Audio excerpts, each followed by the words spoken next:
Okay, welcome everyone to this continuation of Lie theory. And I'm still not lying to you, it's not Lie theory, it's still Lie theory. And today, today and next time is a bit of a technical topic which we need to cover anyway, and then we go to something very exciting, like classification theorems of Lie algebras, essentially, which is surprisingly easy, yeah? So have you ever seen classification results in mathematics? Either it's very boring. Classify all vector spaces up to isomorphism. That's easy. They're classified by dimension, so you have one per dimension. Let's say finite dimensional. And interestingly, then usually if you have something very difficult, the classification of all finite simple groups or something, like terrible, really difficult. And the classifications you have never heard of because nobody ever writes them down because it's impossible, is literally everything else. And Lie algebras kind of sit in this sweet spot where the classification is exciting and still very accessible. So Lie algebras in a certain way or form are classified for like now 130 years-ish, which is kind of very impressive. Right? So there were not many mathematicians working 130 years ago. Nowadays, of course, knowledge kind of explodes exponentially, but 130 years ago you can already classify it. It's not quite trivial. Anyway, but this is not today's video. Today's video will kind of set it up essentially, so we need to know some notions. And they hopefully look very familiar because there's kind of this general philosophy of how these things work. And I'm trying to stress the general philosophy more than the actual formulas. Hopefully that makes some sense. Okay, so homomorphisms and subalgebras. So essentially sub-symmetries. We'll see what that means. So the usual thing you learn very early on, the word homomorphism is really just meant as they preserve structure. So the picture I usually have in mind is something like that. Yeah, you have a blueprint and you have a house, and there should be a structure preserving map from one to the other, which kind of in this case maybe let's think about it the following way. So you have a sketch and then you have a more detailed picture.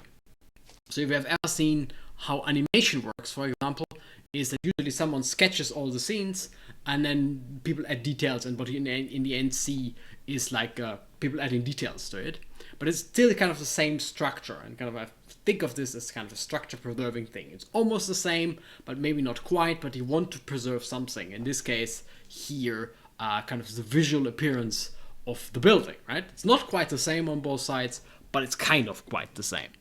And that's kind of a general philosophy that we'll see in mathematics, and not just in mathematics, but in general, right? Mathematicians just call that a homomorphism.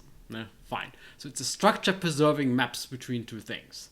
And if you want to do that between Lie algebras, what could that be? Well, Lie algebras are linear things with a second order operation, which is the bracket. So you want a linear map, map of vector spaces, and then you want that the bracket is sent to the bracket. Essentially, that's what it is. And yeah, so in GLN, this is like respecting the bracket means really just respecting commutators. And this is like you not just want to preserve the vector space structure, but it has a little bit more, right? You want to preserve the infinitesimal symmetries, which are captured by the bracket. No? So pretty straightforward thing. If you've seen homomorphisms before, you would write down the same definition. And it's a correct definition for Lie algebras, which is a good start, because sometimes what you think is a correct definition turns out to be actually not the correct definition. Topological spaces is one of those categories where you actually need to impose an additional property which you don't expect. But here everything kind of straightforward. You really just want to send structure to structure, and it works actually really nice. Okay, subalgebras. Okay, so what do I think about subalgebras? Subalgebras is essentially what you think it is. It's a subspace. Well, boring, and the bracket should be closed on a bracket because that's our operation. And if you think about it in terms of groups, it's really like subgroups are sub-symmetries and sub-Lie groups are sub-infinitesimal symmetries. So I think of this little example here. So the rotation group act on the hexagon, for example, and you can do a lot of things. The rotation group of 60 degrees, order 6, but the hexagon itself has more symmetries. The hexagon itself also has reflection symmetry. So this group here, G, is a subgroup of the full group, and it captures the set of the symmetries, namely in this case rotational symmetries, which you might want for some problems. So here's this nice question: is how many ways are there to 3-color a 6 necklace? Like here's one: green, blue, blue, red, red. And rotation is the same because we just color the necklace, so this is the same. But if you recolor or you reflect, it's not the same, right? So if you would reflect this, let's say along this axis, so green would go here and red would go here, and those are just fixed, then it's not the same necklace, because here I read green, red, red, blue. My colors are a little bit off. Green, blue, blue, red, red, red.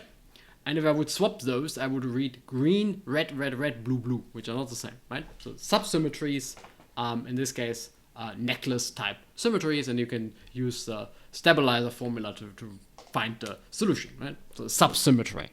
And the correct notion of subsymmetry for Lie algebras is the one of sub-Lie algebra. No. Lie subalgebra. Actually, I'm never quite sure.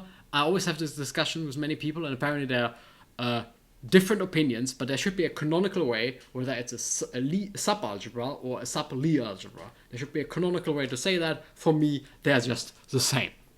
Anyway, examples: diagonal matrices, upper triangular matrices, or something more complicated in our best friend GLN. Yeah, and literally that's what it's supposed to be, right? This is like the infinitesimal subsymmetries. Yeah? That's literally what you should think about this is. Okay.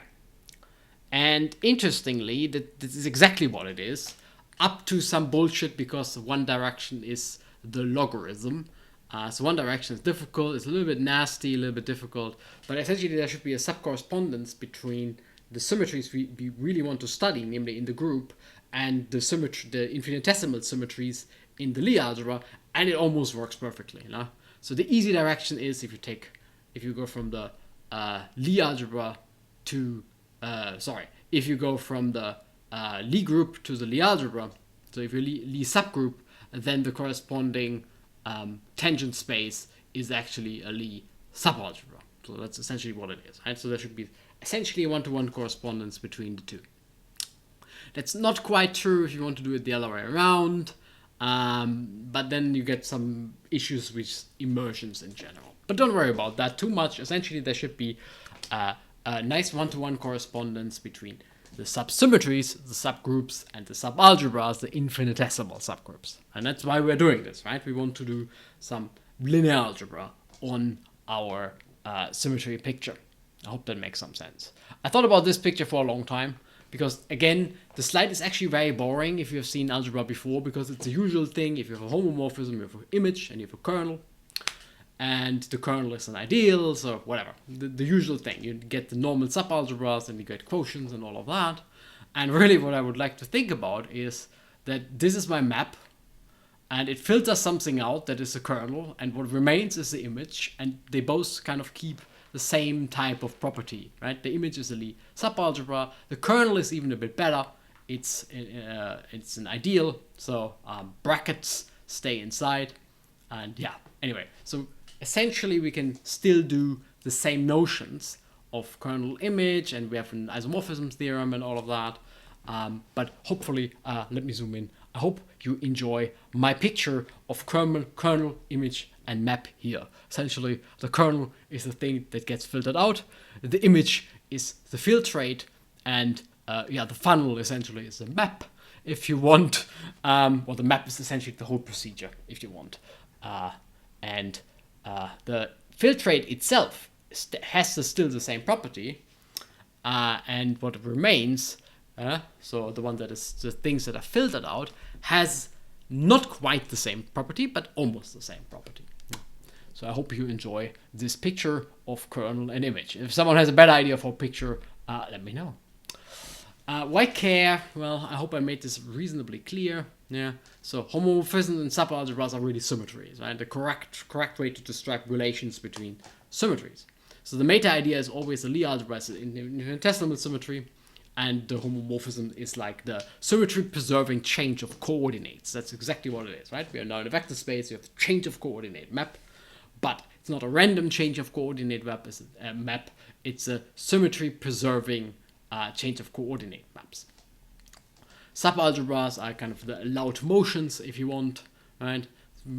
Choosing some subalgebra, we restrict to a smaller symmetry world. Maybe we have constraints, maybe they're invariants, maybe something conserved. So here my picture S1 cross S1 is a little bit of a boring, but it is a Lie group, and it clearly has an S1 inside. S1 is in S1 cross S1, so S1 cross S1 is a torus. It has two directions of rotation, and it maybe there's some reason that in your system you only have really one direction of rotation, and then you would have still the kind of restrict the motion to a smaller symmetry world. You would still have an S1 inside, and essentially that's what it is. You differentiate symmetry, and you get from the group to the algebra, and whatever subsymmetries correspond to subalgebras, and kind of relations between subsymmetries correspond to homomorphisms. That's essentially the picture you should keep in mind. But what is really nice about it is that it looks like the standard things you do in algebra. It's exactly what you need to write down it's exactly what you would write down, and it works. It's pretty nice. So Lie algebras are kind of pretty harmless objects of linear algebra. Anyway, I hope you enjoyed this video, and I also hope to see you next time.